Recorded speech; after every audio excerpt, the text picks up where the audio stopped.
A reading from Zechariah chapter 9. The word of the Lord is against the land of Hadrach, and will rest upon Damascus. For the eyes of men and all the tribes of Israel are on the Lord, and upon Hamath too, which borders on it, and upon Tyre and Sidon, though they are very skilful.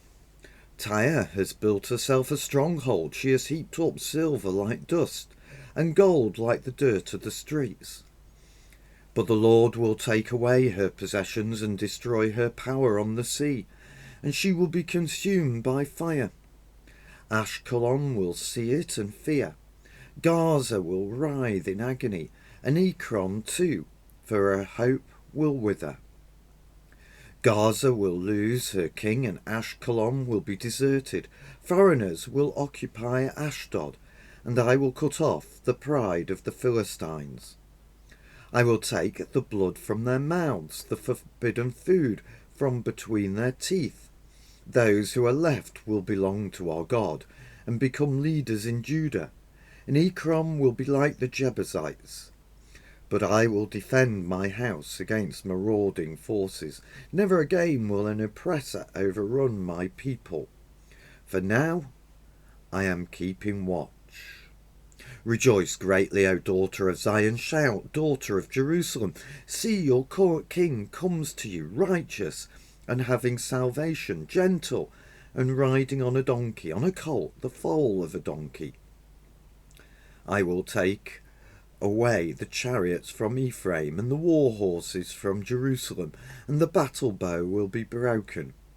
He will proclaim peace to the nations. His rule will extend from sea to sea, and from the river to the ends of the earth. As for you, because of the blood of my covenant with you, I will free your prisoners from the waterless pit. Return to your fortress, O prisoners of hope. Even now I announce that I will restore twice as much to you. I will bend Judah as I bend my bow, and fill it with Ephraim.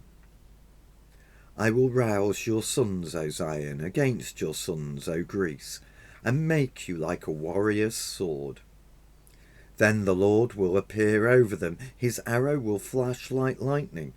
The sovereign Lord will sound a triumph. He will march in the storms of the south, and the Lord Almighty will shield them. They will destroy and overcome with slingstones. They will drink and roar as with wine. They will be full like a bowl used for sprinkling the corners of the altar. The Lord their God will save them on that day, as the flock of his people. They will sparkle in his land like jewels in a crown. How attractive and beautiful they will be. Grain will make the young men thrive, and new wine the young women. So chapter 9, a chapter of amazing encouragement, and we can break the chapter down into two sections, verses 1 to 8 and then 9 to 17. The people have been challenged to be faithful to God, but there was no sign of when God would keep his side of the bargain. Sure, the temple had been completed, but they hoped for so much. Maybe they were starting to experience some doubt and lack of confidence. And so today we have a reading that would strengthen their wavering faith and keep God at the centre of their lives. So today, verses 1 to 8, we see God depicted as a sort of divine warrior. You know, when things aren't going well, we can wonder if God knows. Well, here we are assured that God sees what is going on. Verse 1. The word of the Lord is against the land of Hadrach, and will come to rest on Damascus. For the eyes of all the people and all the tribes of Israel are on the Lord. Then verse 8. But I will encamp at my temple to guard it against the marauding forces. Never again will an oppressor overrun my people. For now I am keeping watch. You see, God's people are being trampled on by their enemies. They're being oppressed, and you know, God sees it. God sees what is going on. Now, perhaps God doesn't necessarily step in to prevent the opposition and the suffering from happening, but it does mean that we can be assured that he's not abandoned them and he's not abandoned us. We're not alone. We're not unseen. God sees what's going on. He does care, and he will act. And how does he act? Well, the rest of this section is about God acting, verses 2 to 6.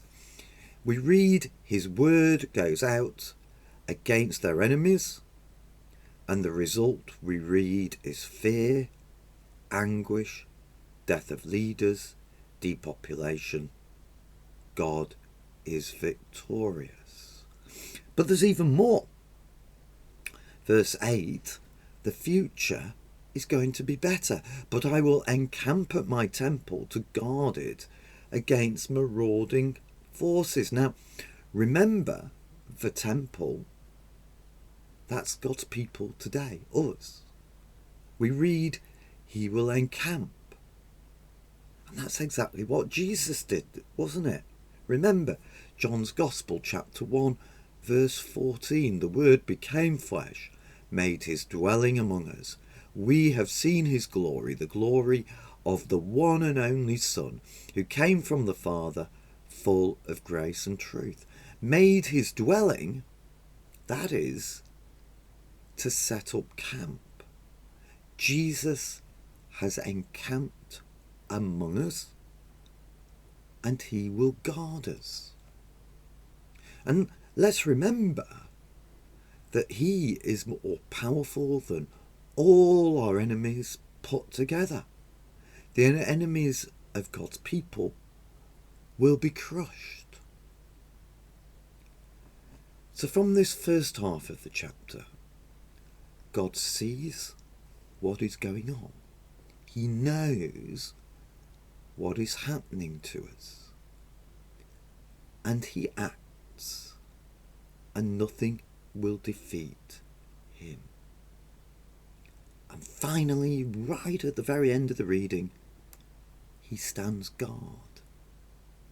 However bad things may seem to be, we have a sure and confident and unshakable hope that God is going to protect those who are his. And what an encouragement that is for us today, and for those dark times when we can feel quite lost.